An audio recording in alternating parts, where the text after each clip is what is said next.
واي aad baad mahadsantahay ustaad hadaynu u imanno waayahaagii macallinimo waxaad naga warantay iyagana halkaad ka soo bilowday iyo qaabkaad ku bilowday iskuulkii ugu horeeyay aad macallin ka noqoto waa si wanaagsan wadanka waxay mid 2004 waay markaan 2004 yimidna toos maan bilaabay macallinimo way caqabad kala jira caqabada waxay qabada luqadda Soomaaliga aad bigu agta صح waay ilaalan ku wadageed waay aad bigu agta bariga waay kadibna waxaan bilaabay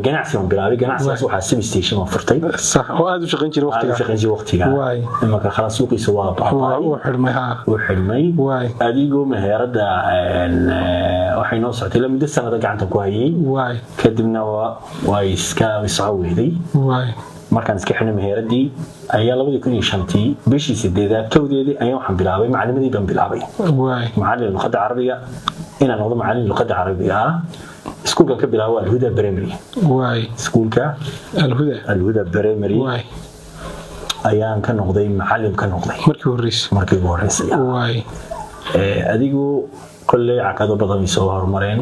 كل وقت أكتر قف قرب شوك قف يدقنكو ويقولوا قد أي قاعدك تاني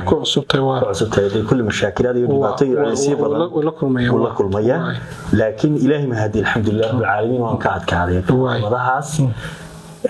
أديكو لابد يكون يوشانتي لا لابد يكون كوي طبعاً وحن كشقينا يوم سكول كاس الهدى برايمري انت laga bilaabo 2012 waxaan ku biiray iskuulaadka Salaama Secondary School waay iskuulkaasna waa muddo waxaan dhigayay ilaa 8 sanadood ilaa 2019 waay Allahumma salli ala sayyidina Muhammad intii taariikhda ka dambeysana waxaan ku biiray iskuulka la yiraahdo Al-Huda Secondary